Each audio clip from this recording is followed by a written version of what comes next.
It's 1941, and Nazi Germany is at the height of its power. The Wehrmacht has just crushed France and the British Expeditionary Force. Blitzkrieg, lightning-fast mechanized warfare looks unstoppable, and the future seems bright for the Third Reich. But in this moment of triumph, something unsettling is happening in Berlin.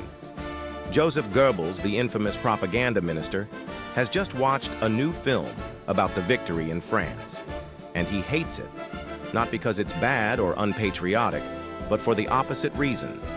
It's brilliant, thrilling, accurate, and skillfully edited. A masterpiece of combat filmmaking. Its title, Sieg im Westen, Victory in the West.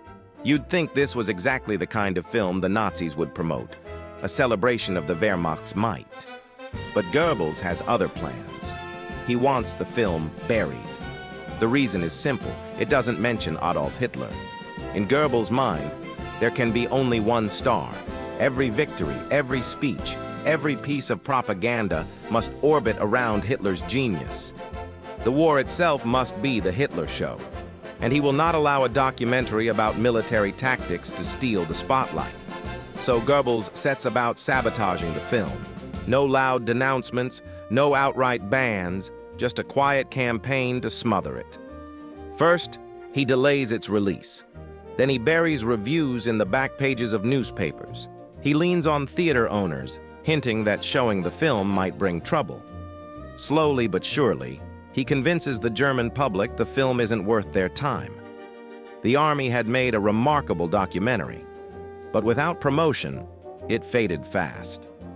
Theaters that screened it reported dismal attendance. By the time it reached audiences, the excitement over France was gone, and the novelty of a war film had worn thin. Without Goebbels' backing, it never stood a chance. A film meant to glorify the regime became a casualty of the regime itself.